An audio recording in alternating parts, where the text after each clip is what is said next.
Olha, esse homem que cometeu o atentado contra a Cristina Kirchner, né, vice-presidente da Argentina, e ex-presidente do país, ele já foi transferido para a sede da Polícia Federal lá em Buenos Aires. Foi identificado como Fernando André Montiel, tem 35 anos de idade, nacionalidade brasileira, de acordo com a confirmação das próprias autoridades argentinas. Ele, inclusive, havia sido preso em março por porte ilegal de arma. E, para quem está acordando agora, está meio por fora do que aconteceu, foi ontem às 9 da noite que ele apontou uma arma e tentou fazer, de fato, disparos contra a atual vice-presidente do país, que havia acabado de participar de uma sessão de autógrafos de um livro e estava se deslocando para casa. Tudo aconteceu no bairro da Ricoleta. Cristina estava cercada de apoiadores e também da equipe de segurança. E nesse vídeo, né, que quem acompanha a live consegue ver nesse momento, é possível ver, né, esse ponto exato em que a ex-líder do executivo do país se abaixa ao ver a arma apontada, como o Megali disse, a poucos centímetros, e a Sheila também, a poucos centímetros, né, coisa de um palmo de distância do rosto dela. O governo da Argentina afirmou que esse homem que tentou cometer o assassinato, né, que cometeu um atentado, estava com a arma carregada, tinha pelo menos 5 balas nesse revólver. E aí, em pronunciamento, logo no início da madrugada, o atual presidente, Alberto Fernandes, classificou o evento como um de gravidade para a paz social.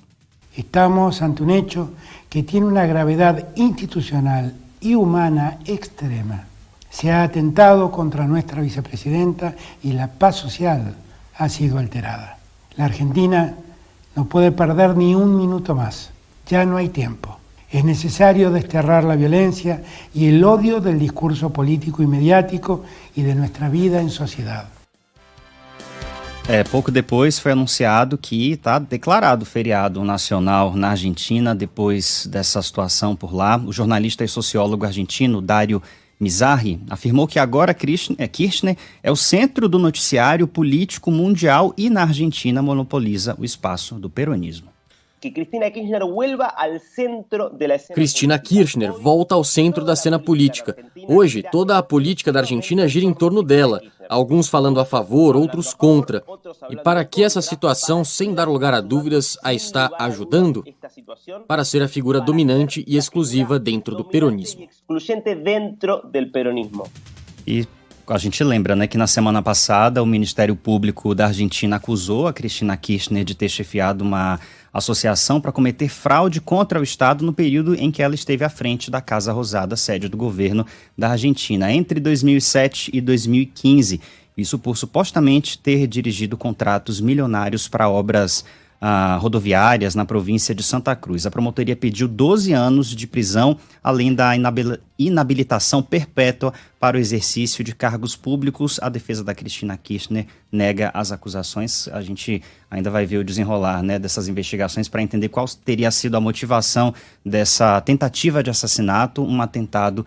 De fato, a gente vai seguir acompanhando por aqui na programação. Inicialmente eu não entendi por que o Fernandes decretou feriado, qual era a relação de uma coisa com a outra. Depois eu fui ver nos jornais argentinos, para que o povo, segundo ele, possa se expressar livremente, para que possa manifestar livremente o seu repúdio em relação ao que aconteceu ontem. Continuei não entendendo, mas enfim, talvez quem esteja na Argentina compreenda, né? Um clima realmente pesado, assustador. Talvez seja um bom momento de reflexão mesmo para ficar em casa, emendar o fim de semana e voltar à vida normal só na segunda-feira, né, Arthur? Isso mesmo. E só para acrescentar, Megali, desde a semana passada, quando surgiu esse pedido de prisão da promotoria da Argentina, muitas manifestações começaram a acontecer em Buenos Aires, né? Milhares de pessoas passaram a protestar, inclusive nas imediações da casa dela. Teve confusão porque a entrada da esquina que dá para a casa da Cristina Kirchner foi fechada com grades, mas de acordo com a polícia as pessoas tentaram tirar essa grade e aí começou todo um conflito, algumas pessoas foram presas, policiais ficaram feridos, e sempre que a Cristina Kirchner se desloca pela Argentina, especialmente depois dessa notícia do Ministério Público, né, desse pedido de prisão, uma multidão a acompanha. Então não dá para imaginar que no meio a essa multidão ali de apoiadores vá surgir alguém para tentar cometer um assassinato, um atentado, né?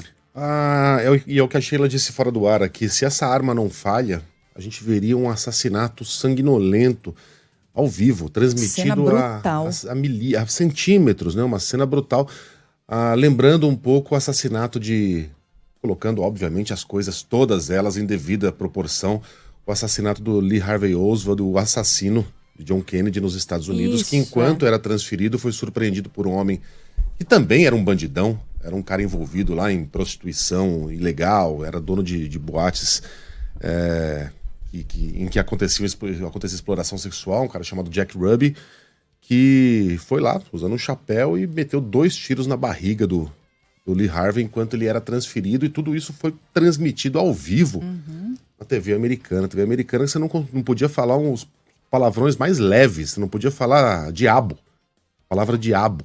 De repente estavam lá os americanos no sofá de casa assistindo um homem ser baleado na barriga depois de terem passado pelo trauma de acompanhar o assassinato de John Kennedy.